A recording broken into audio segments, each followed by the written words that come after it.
ஜல்லிக்கட்டு களத்தில் ஒரு காளையை அடக்குவது என்பது சாதாரண விஷயம் அல்ல.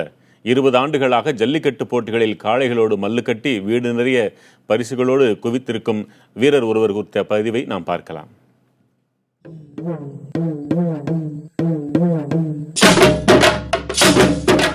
மதுரையில் பல நூறு ஆண்டுகளாக ஜல்லிக்கட்டு போட்டிகள் நடந்து வருவதற்கு பல வரலாற்று சான்றுகள் இருக்கின்றன.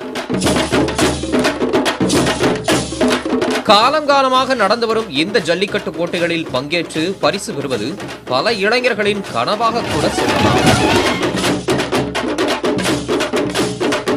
அப்படிப்பட்ட ஜல்லிக்கட்டு போட்டிகளில் 1998ஆம் ஆண்டு முதல் தற்போது வரை பங்கேற்று பரிசுகளை வாரி குவித்து வைத்திருப்பவர்தான் உடக்கத்தான் மணி.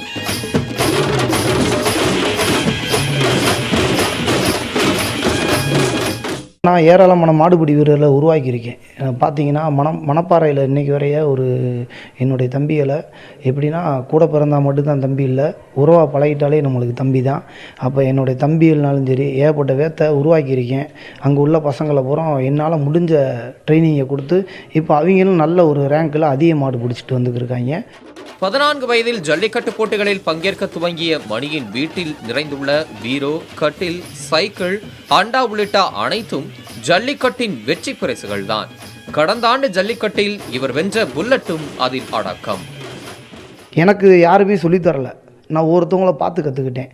இப்போ பார்த்தீங்கன்னா என்னுடைய விளையாட்டு என்னுடைய கேம் என்னுடைய புதஞ்சிடக்கூடாதுன்றக்காண்டி என்னைய மாதிரியே ஏகப்பட்ட மாடுபிடி வீரர் பிடிக்கணுன்றக்காண்டி என்னுடைய பசங்களை நல்லா உருவாகி ட்ரைனிங் கொடுத்து நல்லா பிடிச்சி ஓரளவுக்கு நல்ல ஃபீல்டில் இருக்காங்க. மாடுபிடி வீரர் மணியின் 20 ஆண்டு கால ஜல்லிக்கட்டு கள சாகசங்களை உலகுக்கு எடுத்துச் சொல்லும் வகையில் மணியின் சகோதரர் தனி இணையதள முகவரியை உருவாக்கியுள்ளார். அதில் மணி ஜல்லிக்கட்டு போட்டிகளில் பங்கேற்று காளைகளுடன் விளையாடும் காட்சிகளை புகைப்படங்களாக பதிவேற்றம் செய்துள்ளார். ஏறத்தாழ 1500 புகைப்படங்கள் பதிவேற்றம் செய்துள்ளார். ஒன்றல்ல இரண்டல்ல ஏறத்தாழ 20 ஆண்டுகளுக்கு மேலாக ஜல்லிக்கட்டு போட்டிகளின் மூலம் கிடைத்த பரிசுகளை இன்றும் பாதுகாத்து வைத்திருப்பது வீரத்திற்கு கிடைத்த சான்று. புதிய தலைமுறைக்காக மதுரையிலிருந்து ஒளிப்பதிவாளர் குணாவுடன் ஹரிகிருஷ்ணன்.